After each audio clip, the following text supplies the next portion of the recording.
Did you know that how you post will make or break your YouTube video? I didn't realize that either. I started making videos for YouTube, and my videos just weren't getting any traction. I had to learn what it takes to maximize my video's potential. Learning how to post effectively will get your video in front of more eyes. So, today, we're going to go through all the steps to help make your video soar. We'll start with getting a good thumbnail and title, then we'll write an epic description. Next, we'll set up your end cards and mentions, and last, we'll wrap it up with scheduling your post. So, if you're struggling to post like I was, stick around. I think I can help. Does how you post really make a difference? Can't I just upload my video and click post? If you really want to maximize your video's potential, if you don't have a great thumbnail, no one's going to click on it. If you don't have a great title, your video won't be searchable. If you don't have an epic video description, your video won't really give clarity and funnel viewers towards conversion. If you don't have end cards, you'll lose their attention. And if you don't schedule your posts, you won't maximize your retention through consistency. But don't worry, we're going to cover it all. We'll start with the most important aspect of your video's post. If your thumbnail sucks, no one's going to click on your video. I'll just use a screen grab and it won't make a difference. Not if you want your video to get clicked on. Engaging thumbnails are an art form all to themselves, and you're not a thumbnail designer. Learning a few tips can help catch those eyes. A good thumbnail secures the click. So, here are some tips to make your thumbnail more eye-grabbing. Have it match the first 30 seconds of the video. You want people to stick around once they've clicked, and you've made a promise of a video that you didn't keep. Make sure your thumbnail is concise with the first 30 seconds. Have it relate to the topic of the video. You want people to know what they're getting into from the thumbnail. You're not famous, most likely, and people won't click if you aren't painting a real picture for them. Give cues to what the whole video is about. Have it be engaging. Making something engaging is hard. I still struggle with it to this day. Keeping it simple but effective will help sell your point. To do that, you want to close a curiosity gap. You want to take people from what they know to what they want to know. But how do we do that? Through some formatting of our thumbnail design, we can spark people's interests. Thanks to APRILYNNE alters for the spreadsheet. I'll link it down below. Some formats you can use are moment. This is a middle of the action type of thumbnail. It makes people want to see what's going to happen next. Story. This introduces a question to the audience. The audience then wants that question answered. Results. This creates a desire in the audience. They see something they want, and they're going to go for it. Transformation. This is effective for motivating the audience. They relate to the first part, and they want the second part. Novelty. This is silly, absurd, and out of this world, and people just have to know what's going on with it. And now that we've got our format, let's figure out what's in it. Keep it to just 3 elements. A busy thumbnail is less likely to get clicked on than a simple one. But I have all these elements to tell the story. Keeping your thumbnail simple will keep it easy for audiences to process it quickly. A thumbnail that's too busy will detract people's attention. So here are a few tips to create a streamlined thumbnail. Keep it to just 3 elements, no more. You want a main subject and up to 2 supporting elements. The main subject of the video should be the focus of your thumbnail. If you're talking to the camera, you should probably be in the thumbnail. It makes the promise to the audience what they're signing up for. If you're not talking to the camera, just make sure whatever the subject is in the thumbnail. The supporting elements can be anything that support the narrative. If you're talking about a product, the product can be a supporting element, or it can be the main subject, and you are the supporting element. Text can also be an element. Use text effectively. If you use text as one of your elements, don't make it too long. I generally keep it to 4 words max. The fewer, the better. Make sure it stands out clearly. Make the logo bigger. Hard to read text doesn't catch eyes. Use a bright complementary color to help it pop. Complementary colors are colors opposite on the color wheel from each other. If the background of your text is blue, use orange. Make it eye-catching. A dull, flat-looking thumbnail is a dead thumbnail. I'm still learning the art of a good thumbnail. I thought my old thumbnails were pretty good at first, but they weren't getting any clicks. So I learned a few tricks to secure the click. Now my videos are getting so many more views. Here's how I make sure my images pop. Make sure the image has good contrast. Is your image dull and flat? Bring up the contrast on it, but not too much. Too much contrast can break down your image. And do what you can to make the subject stand out. Darkening your background and brightening your subject a little can go a long way. Use bright and vibrant colors. Are your colors washed out? Bring up the saturation a bit. But like with contrast, too much will break down your image. Use bright, vibrant colors in your image to draw your eye. Use complementary colors. This will help grab the viewer's attention. Composition matters. Have your elements work together, not against each other. If your subject is tiny and there's no cohesion, you're gonna have a bad time. Make sure your subject is large and clear. Some general rules of thumb are: keep your subject either centered or on the rule of thirds. This will draw focus towards them. Use your supporting elements to paint the picture for your audience. Tell them a story. And then last is to test it. When you think you've got a winner, test it. Drop it into this free YouTube thumbnail tester. I'll link it down below. This will give you an idea of how it'll look on all the YouTube formats. Does it stand out? Great. If not, make some adjustments until you're happy with it. Now that we've got the perfectly clickable thumbnail, we need a well thought out title. The title is the second thing that people are going to look at, and it needs to sell the promise of the thumbnail. I didn't think it mattered that much, and I was wrong. I thought if the information was there, people would click, but my titles weren't securing the click. They needed to be way more engaging.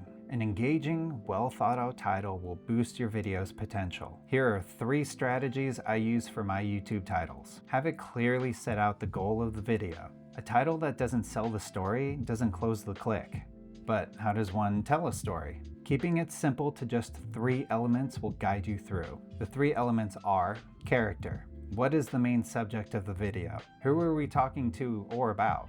Unless you're telling a story, this will likely be the audience member. For an example, the title for this video is Publishing Made Easy for Your Business. In this example, the subject is the audience. I'm talking directly to them. If I had gone with an alternative name, I used to post all wrong. Then the subject would be me, or I. With our subject down, our next element is the concept. What is this story about? What happens to our character? This creates a desire in our audience. In this video, the concept is publishing made easy. It's to help our character, you, make publishing your videos easy. With our concept set, the last element is stakes. What are the consequences or challenges? What is the tension? This creates anxiety in the audience. It makes them feel like an outcome may happen to them if they don't watch this video. For this video's title, the stakes are for your business. If you don't watch this video, your business will fail. Probably not, but you never know. Now that we've got some ideas, let's pick out some words. Use power words. Words matter. You want the words you use to have the maximum effect. Using power words draw the eye and triggers feelings in the audience. To use power words effectively, follow these steps. The more basic, the better. But you really want to use some big words because that's how you would normally talk. You're smart. However, big, complicated words can be difficult to read at a glance. Breaking down the feeling that you want to convey to its simplest form will get the message across more effectively. Instead of using supercalifragilisticexpialidocious, just use amazing, or best. Capitalize them. You want your words to stand out, but in lowercase it just blends in with all of the other words. Capitalize it to give it some extra attention. A capitalized word stands out amongst lowercase words. Stack them in the front. You want to get those eyes drawn in as quickly as possible. Most of the world reads left to right. Try to stack your power words in the beginning so it's the first thing potential viewers will see. With some solid power words, how many should you use? Keep it to 8 words or less. You want to secure the click as quickly as possible. If you can't tell your story in 8 words or less, then you can't tell your story. Keep writing and rewriting until it's as concise as possible. With your perfect title set, it's on to the description. Without an epic description, your video won't be optimized for converting. I didn't really care about the description before. I wanted my videos to get as much traction as they could and convert people into my Instagram page. But my videos didn't hit on YouTube's algorithm or funnel my viewers into my pages. I came up with a framework for my descriptions called ACT. It stands for Authority, Call to Action, and Timestamps. ACT helped me open up a curiosity gap, funnel the viewers to my links, and help to the YouTube's algorithm. Let's start with an authority paragraph. More people read the description than you may think, so you want to make it engaging just like your video. Using a writing framework can help draw in anyone who reads it. To add a framework effectively, figure out which framework to use. There are so many writing frameworks, and you're not a writer. Finding the right framework will navigate you through writing effectively. Some ways you can narrow it down on the framework you want to use are just go watch my video. I'm sure you would love to, but you're busy watching this video. Don't worry, got you covered. I'll link it at the end so you can jump straight in after this video. Look up other writing frameworks. You probably want to get all your info from me, but I don't have all the info. Sorry guys. A Google search for writing frameworks will show you everything that we didn't cover in that video. With our writing framework picked out, let's get to writing. Keep it to one paragraph. I know you want to tell your whole story in the description, but a sea of text isn't going to guide the viewer. Keeping your video description to one paragraph doesn't overwhelm the viewer. Right after the description, we'll put any tags that you have. You want your audience to find that product that you've been talking about, or all of your social media accounts. Without tags, no one will know how to find you. Adding your tags after your description is your CTA. It directs the viewer to where you want them to go. Add your timestamps. Having chapter markers in your video will help the viewers rewatch and reference certain parts, but you don't know how to add them. Adding timestamps at the end of the video in this format will inform YouTube where to make the chapter markers. Easy peasy. And now that we have an epic description, we need some end cards and mentions. How do you get a viewer to stay on your channel? By clicking on the next video. I used to wonder why YouTubers put the end cards and links to other videos in their video. When I started, I began posting videos way more regularly, but my audience retention was down. Using mentions and end cards keep the viewer's attention on you. And now my videos are optimized to keep people's attention after my video ends. So here's how I set up my mentions and end cards. Which end card you use can determine if they're going to keep watching or not. If the video suggestion isn't related to what they just watched, they're probably not going to be interested. Effectively choosing your end cards will increase your retention. To effectively add your end cards, follow these steps. Choose a related video. You want your audience to stick around. If your video is about plumbing, suggesting a video about horses probably isn't going to interest them. Choose a video that the viewer of this video might also enjoy. Link to your main page. I want to build up my subscribership. People aren't funneling to my main YouTube page. Putting a link to your YouTube page will guide them straight to it. If you have any related playlists, link those too. I have a ton of other playlists that the viewer might like, but I don't know how to make them aware. Add that related playlist in just for good measure. End cards are necessary for engagement. Add mentions. Mentions are also effective at keeping viewers engaged. If you mention another video during your video, yours or someone else's, it's likely related. And if it's related, the viewer is likely interested. Here are some tips to adding mentions. Write it into your script. You want to draw attention to a video that is related or helpful to you, but you're not sure if anyone will care. Just add it in. It's always better to have it and not need it than need it and not have it. Match the time with the mention. You would love to, but you're not sure how. Don't worry. It's gonna be super easy, barely an inconvenience. Oh, really? YouTube made it easy for you. Look through the spot in the video and add the marker. Mentions can help keep people involved in the topic. Now we've got our end cards and mentions set. There's one last piece to this puzzle. Consistency is king. I didn't know either. I thought I could just put up videos whenever and it'd be fine. But the algorithm demands consistency. Posting on a regular schedule is the way to go. Being on a regular schedule will work the algorithm to maximize your views. Here's how I schedule for success. Set up a calendar to stay on task.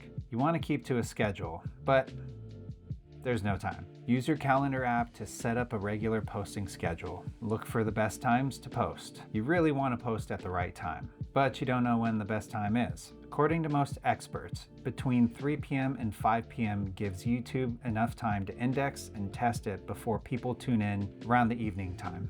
Backlog your videos for success. You want to stay on a consistent schedule, but it's difficult to get content done and out weekly. Backlogging your content gives you the leverage to stay on target. Staying consistent with your posting keeps the algorithm gods happy, keeping your video in front of more eyes. Now you have a better idea of why it's so important how you post. If If you don't post right, your video's dead in the water. To give your video a fighting chance, we make a click securing thumbnail and title. We wrote an epic description. We set up your end cards and mentions and got you on a regular posting schedule. Now, I think you got some videos to go post. And while you're here, subscribe for my next video on why I do any of this. Trust me, this one's important. Bingo bango.